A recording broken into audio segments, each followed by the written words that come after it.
যা যা ভেবেছিলাম তোমার সম্পর্কে সব মিথ্যে করে দিলে রোশনাই। তোমার যে অনুভূতির কথা আমি জানতাম তা আমাকে ঘিরে, যে তুমি আমাকে ছেড়ে কোনোদিন যাবে না শুধু তোমার সঙ্গে আমার বিয়ে হয়েছে বলে।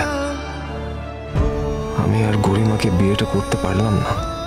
যা হয়েছিল সেটা তুমি আমি কেউই মেনে নিতে পারিনি। দুজনের অমতে একটা বিয়ে। তবুও তো আমি এখনো, আর তুমি আমার চোখের সামনে একবারও ভাবলে না এত বদলে ফেলতে পারলে নিজেকে শুধু ক্যারিয়ারের জন্য? আমি কি চেষ্টা করিনি তোমার জন্য? চেষ্টা করিনি বলো? বা একটা কথা আমি স্পষ্টভাবে তোমাকে বলে দিই, আমাদের বাড়িতে এসে ওই বস্তির ছেলেরা যেইভাবে চমকে গেছে, আমার দুই মেয়েকে নিয়ে আমি ইনসিকিউর হয়ে গেছি, ভয় লাগছে আমার।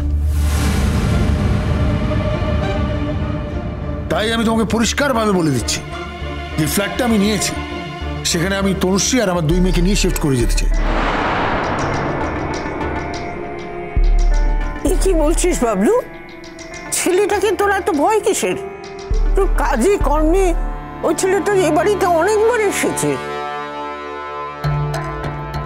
ছেলেটাকে তো কখনো অসভ্য বেয়াদব বলে মনে হয়নি।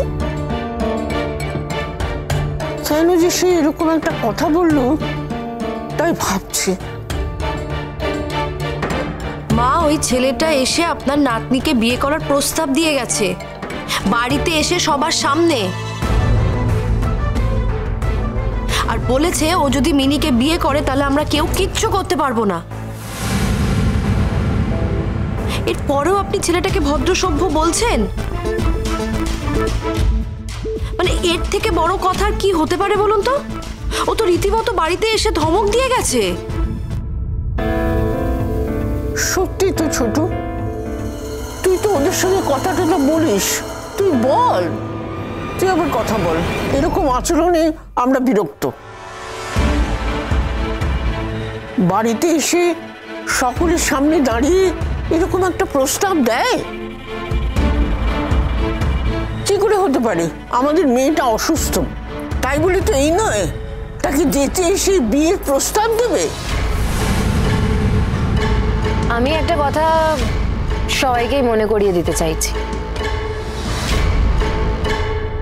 সেদিন সারা রাত, আই রিপিট সারা রাত, মিনি কিন্তু এই ছেলেটির সাথেই ছিল বাড়ির বাইরে। আর ঠিক তারপর থেকেই মিনি লালন লালন করে অস্থির হয়ে পড়েছে। আর ওই ছেলেটিও বারবার চকলেট নিয়ে এই বাড়িতে আসছে। আমি যেটা বলতে চাইছি যে যা হওয়ার সেদিন রাতেই হয়েছে। কি বলতে চাইছো তুমি জাহ্নবী? তোমার মনে নেই সেদিন রাতে কি ঝড় জল হয়েছিল? সেদিন লালনই তো ওকে প্রাণে বাঁচিয়েছিল। আমি ও কি শুধু প্রাণে বাঁচিয়েছিল না আর কি করেছিল সেটা তো আমরা জানি না। না রাজা, মা, কোথায় কি বলতে হয় আর না বলতে হয় সেই বোধ বুদ্ধি আর সম্মানবোধটা আমার মধ্যে আছে। কিন্তু ওই ছেলেটা, ওই লালন, ও বস্তিতে থাকে, আর মিনি এই বাড়ির মেয়ে, একটা বড়লোক বাড়ির মেয়ে। তুমি কি কখনো ভেবে দেখেছো, কখনো বুঝতে পেরেছো যে ওই ছেলেটা মিনির সঙ্গে কি কি করতে পারে? খবরদার রাজা, নোংরা কথা একদম বলবি না। লালন ওরকম ছেলে না, আমি চিনি ওকে ভালো করে। Hi ma'am. Hi. I'm good. How are you? Good. Ma'am, আপনার সাথে একটা সেলফি তুলতে পারি? Yeah, sure. আরণ্য, আরণ্য, হ্যালো।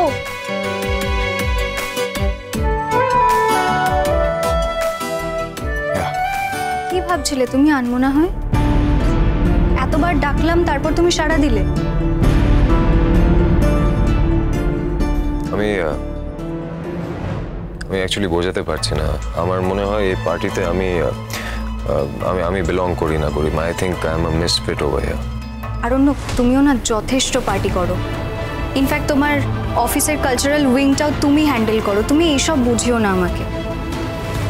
কেন হয়ে যাচ্ছিলে তুমি এরকম আনমাইন্ডফুল? আদিত্য কাপুরের সাথে রোশনাইকে দেখে?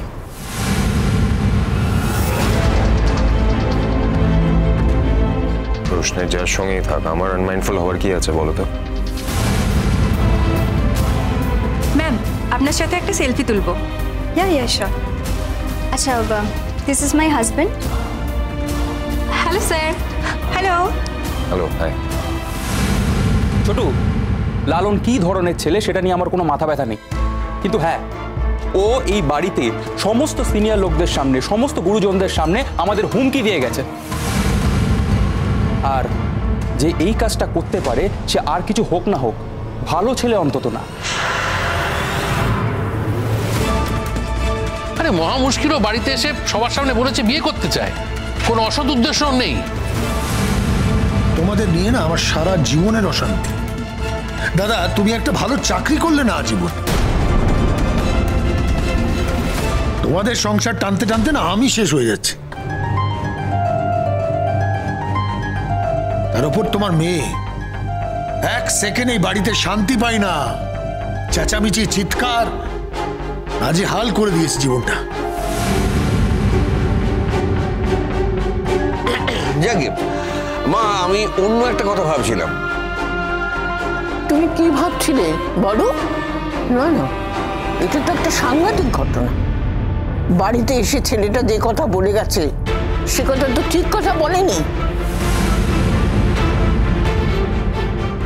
এই বাড়িতে এরকম ঘটনা ঘটেছে? আমি তো দুষ্টুকে ফোন করেছিলাম, দুষ্টু আসছে। সত্যি আমাদের আর এই বাড়িতে একদম থাকতে ইচ্ছা করছে না। যখন তখন যে কেউ দুমদাম করে এই বাড়িতে ঢুকে পড়ছে, সবার সামনে ধমকি দিচ্ছে। না না, এইসব ঘটনা তো আগে কখনো হয়নি। বড়দা, আমার মেয়েদেরও তো আমি বড় করেছি। আপনি কোনোদিন ওদের মিনির মতো ব্যবহার করতে দেখেছেন আজ অব্দি?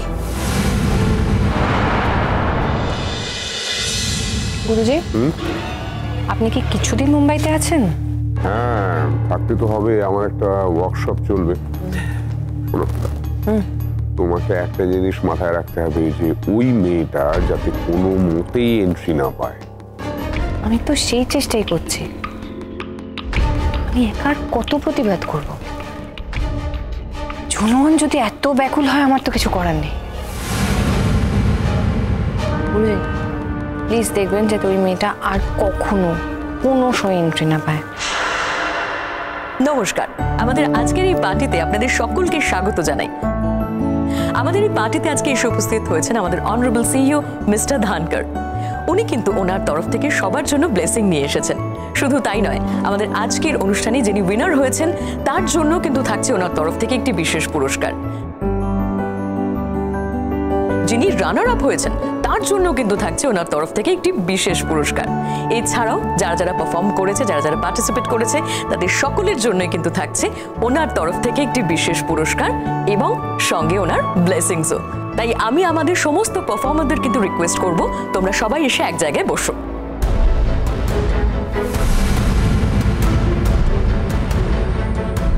গরিমা কোথায় গেল? গরিমা ম্যাম, আপনাকে ডাকছে, প্রাইজ দেবে, special award. Thank you. Welcome. তোমরা চেষ্টা করো, তোমরাও পাবে। Thank you. যাও রোশনাই। না স্যার। না মানে? স্যার, আমার প্রাইজের কোনো দরকার নেই। তাছাড়া আমি তো হেরে গেছি। হেরে যাওয়ার পর আবার কিসের প্রাইজ?